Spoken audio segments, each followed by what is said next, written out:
অশান্ত বাংলাদেশ, আর সে কারণে ত্রিপুরা থেকে সরাসরি আন্তর্জাতিক বিমান চালু করার পরিকল্পনা স্থগিত রাখা হয়েছে।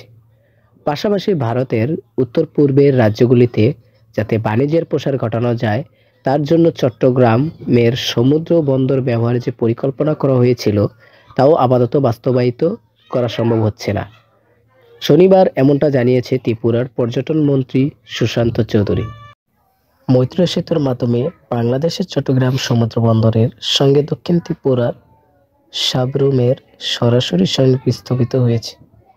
এই দুই স্থানের মধ্যে দূরত্ব প্রায় ৭২ কিলোমিটার। ২০২১ সালের ৯ মার্চ ভারতের প্রধানমন্ত্রী নরেন্দ্র মোদী এবং বাংলাদেশের পদচ্যুত প্রধানমন্ত্রী শেখ হাসিনা ভার্চুয়ালি এই সেতুর উদ্বোধন করেছিলেন। শনিবার আগরতলা একটি সম্মেলনে আয়োজন করা হয়। উত্তর-পূর্ব ভারতের পরিকাঠামো প্রতিকূলতা সমূহ এবং তা কাটিয়ে এগিয়ে চলা শীর্ষ এই সম্মেলনে যোগ দিয়ে ত্রিপুরার পর্যটন মন্ত্রী জানান, এর আগে বাংলাদেশের সরকার ও ভারত সরকারের মধ্যে আন্তর্জাতিক বিমান পরিষেবা চালু করতে রাজি হয়েছিল।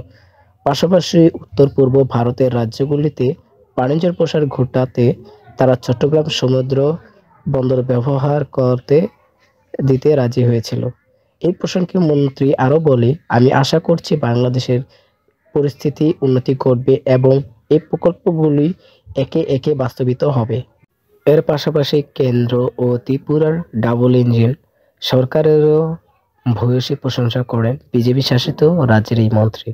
তিনি দাবি করেন, দেশ স্বাধীন হওয়ার পর এত বছর কেটে গেলেও অতীতে কখনো উত্তর-পূর্বের রাজ্যগুলির উন্নয়নের দিকে সেভাবে নজর দেওয়া হয়নি।